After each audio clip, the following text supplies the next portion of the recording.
अंतरिम बजट से बहुत ज़्यादा अपेक्षाएं नहीं की जा सकती। कि आज का युवा पढ़ता तो है लेकिन उसे उसके अनुसार नौकरी नहीं मिल पा रही है। मेरी अपेक्षा है इस बजट से कि गवर्नमेंट और भी ज़्यादा हेल्थ सेक्टर पे ध्यान दे। डिजिटल इंफ्रास्ट्रक्चर को लेकर अगर मैं बात कहूँ तो सरकार को इन सब चीज़ों पे बहुत ज़्यादा ध्यान देना चाहिए।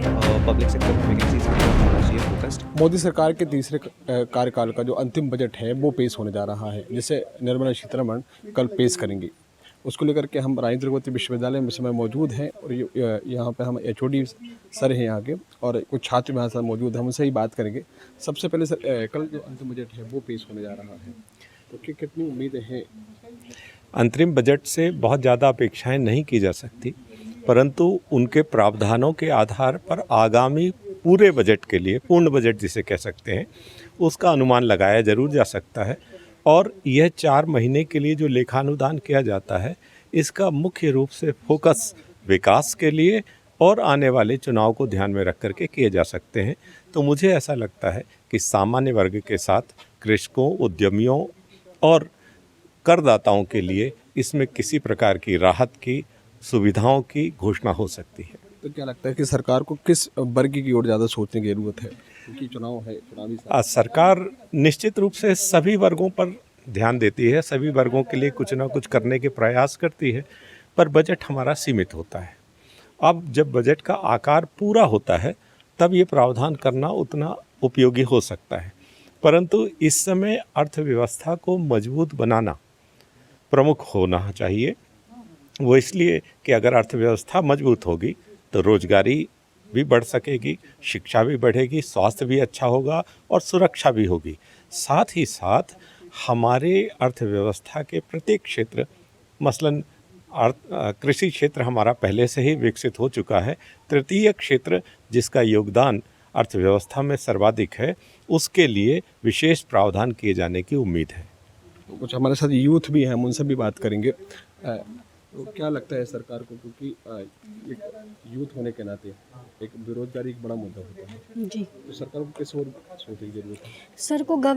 सरकार को गवर्नमेंट जॉब में ज़्यादा से ज़्यादा वैकेंसी निकालने की ज़रूरत है, क्योंकि आज का युवा पढ़ता तो है लेकिन उसे उसके अनुसार नौकरी नहीं मिल पा रही है, जिसकी वजह से देश में बेरोजगारी ज़्यादा बढ़ रही है और युवा बिना किसी काम के बैठा हुआ है, जिससे उसे बुरी आदतें भी लगती है। इसीलिए सरकार को इस ओर में ज़्यादा अग्रसर होने की ज़रूरत है, क्योंकि अगर युवा के पास काम होगा तो वो उसका स्टैंडर्ड ऑफ लिविंग सुधरेगा, देश की इकोनॉमी सुधरेगी, पॉवर्टी कम होगी, अनएम्प्लॉयमेंट देश से कम होगा।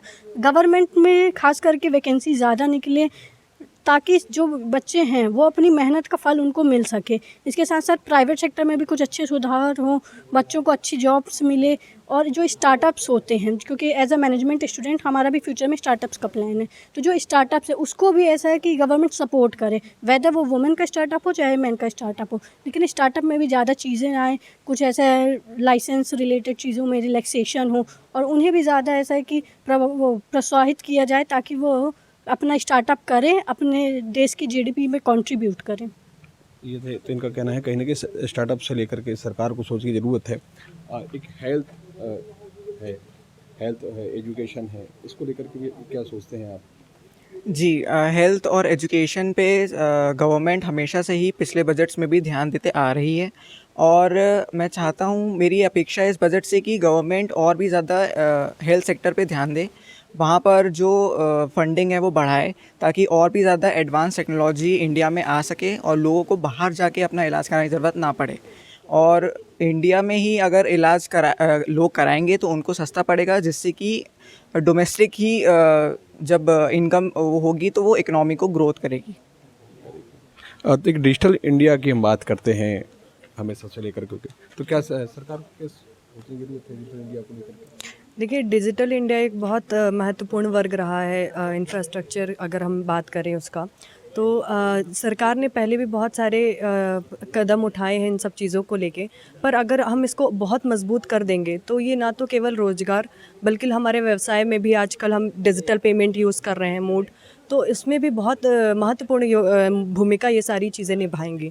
तो हमारे डिजिटल इंफ्रास्ट्रक्चर को लेके अगर मैं बात कहूँ तो सरकार को इन सब चीज़ों पे बहुत ज़्यादा ध्यान देना चाहिए, क्योंकि आजकल का इंडिया डिजिटल इंडिया है और डिजिटल इंडिया हमारी सरकार है, जैसे कि हम 21वीं सदी में रह रहे हैं तो सरकार का जो बहुत सारा योगदान रहा है इन सब चीज़ों को लेके वो रहा है, पर इनको और भी मजबूत अगर सरकार करेगी तो ये आने वाले समय के लिए बहुत अच्छा रहेगा। क्योंकि नई नई टेक्नोलॉजी आती जा रही है, एआई टेक्नोलॉजी है, तो कहीं ना कहीं कितनी चुनौती मानते हैं इसको लेकर के?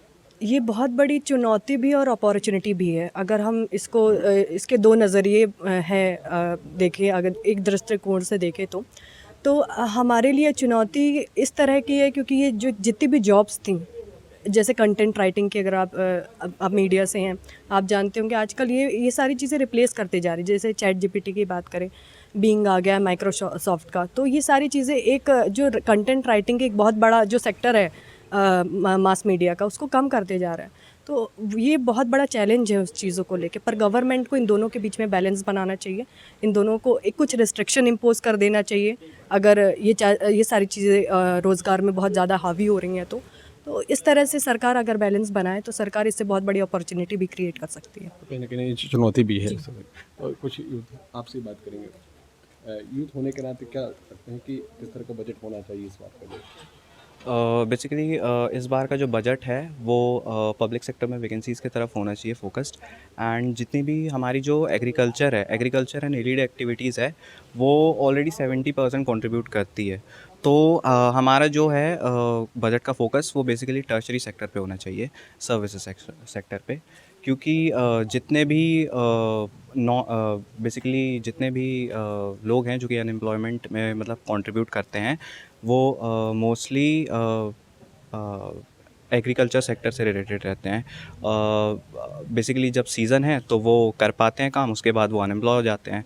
एंड सर्विस सेक्टर बेसिकली उनको एक स्टेबल जॉब प्रोवाइड करता है जो कि सारे सीज़न में उनके पास रहेगी बेसिकली, तो उनके पास एक स्टेबल इनकम रहेगी। कहीं ना कहीं सरकार को मतलब हर वर्ग की ओर में सोचने की ज़रूरत है। यूथ होने के नाते क्या कहेंगे आप? ये बजट अंतिम बजट है, चुनावी साल ही है, तो कितना मानते हैं इसको? सर हम यूथ होने के लिए सर फ्रेशर्स पहले आते हैं यूथ में। सर उनके लिए जॉब और सर्टिफिकेट स्किल्स सर ये सब मायने रखते हैं। अगर वो चीज़ें उनको टाइम पर मिल जाएंगी, अगर उनको स्किल्स अपनी पता चल जाएंगी तो वो अपनी स्किल्स यूज़ कर पाएंगे उस जगह पर, और वो उस हिसाब से अपनी जॉब ले पाएंगे मतलब।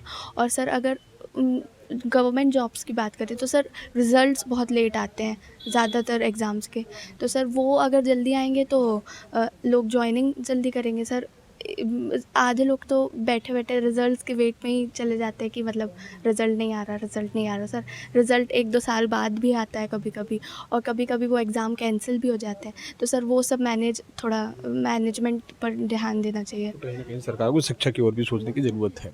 एक बेरोजगारी बड़ा मुद्दा रहती है हमेशा से लेकर। जी सर। तो सरकार को इसको भी ध्यान देना चाहिए। जी सर। सर मेरा खुद का एक स्टार्टअप है, तो मैं उसके अकॉर्डिंग मैं जो भी मैं चैलेंजेस फेस करता हूँ उसके लिए अगर सरकार कुछ कर सके। जैसे कि जब हमने स्टार्ट किया था तो काफ़ी सारा हमको पेपर वर्क और रजिस्ट्रेशन वगैरह, जितना भी परमिट्स लाइसेंस वगैरह जो मिलते हैं उनमें रजिस्टर करने के लिए काफ़ी ज़्यादा हम लोग को दुविधाओं का और मुश्किलों का सामना फेस करना पड़ता है, क्योंकि बहुत ही कठिन प्रोसेस है जिसके थ्रू ये सब होता है। और उसके अलावा फंड्स नहीं मिलते हैं लोगों को। अगर हमें किसी की फंडिंग चाहिए तो वो फंडिंग कोई क्यों देगा हमें हमारे पर भरोसा करके। तो ये चीज़ें अगर सरकार हमें कम इंटरेस्ट में लोन वगैरह प्रोवाइड करे स्टार्टअप्स करने के लिए, बिज़नेस वगैरह करने के लिए, तो वो ज़्यादा हमारे लिए बेटर हो पाएगा और एम्प्लॉयमेंट अपॉर्चुनिटीज़ भी बढ़ाएगा। और एम्प्लॉयमेंट की बात करी जाए तो जैसे कि मैं ही अपने स्टार्टअप के लिए हायरिंग करता हूँ, लोगों को अपने इंटरव्यूज़ कंडक्ट करता हूँ, लेता हूँ, तो ये पाता हूँ कि उनके पास बीकॉम की डिग्री है, MBA की डिग्री है, बट उन्हें वो प्रॉपर स्किल्स जो ज़रूरत है वो नहीं आती हैं, जो भी आज के डेट में इंडस्ट्री में ज़रूरत है एज अ फ्रेशर लोगों को। तो उन चीज़ों को सिखाने के लिए ट्रेनिंग इंस्टीट्यूट्स, ट्रेनिंग सेंटर्स वगैरह बनाया जाए ऑल ओवर इंडिया, और अलग अलग वर्गों के लिए जो स्मॉल वर्कर्स हैं जैसे कि कारपेंट्री वगैरह का उनको सिखाया जा सकता है, इलेक्ट्रीशियन वगैरह काम सिखाया जा सकता है। और जो पढ़े लिखे लोग हैं उन्हें अलग अलग काम जैसे कि अकाउंटिंग, फाइनेंस, ह्यूमन रिसोर्स, बहुत सारी फील्ड्स हैं। आजकल AI की बात हो रही है, तो जो AI के अडॉप्ट कर लेगा, जो AI को समझ लेगा, उसका प्रॉपर यूज़ करने लगेगा, उसकी जॉब भी नहीं जाएगी, उसको और बेटर जॉब्स मिलने लगेंगी। तो आज की जो बढ़ती दुनिया है टेक्नोलॉजी की, चाहे इंफ्रास्ट्रक्चर की, अडॉप्ट करना ज़रूरी है ज़्यादा, उसके अकॉर्डिंग हम बेटर अपॉर्चुनिटीज़ ला सकते हैं। ये थे मैनेजमेंट के छात्र जिनका कहना है कि सरकार को हर वर्ग की ओर स्वास्थ्य, शिक्षा से लेकर सबकी ओर की ज़रूरत है। शिव चौबे, TV9 भारतवर्ष, जबलपुर, मध्य प्रदेश।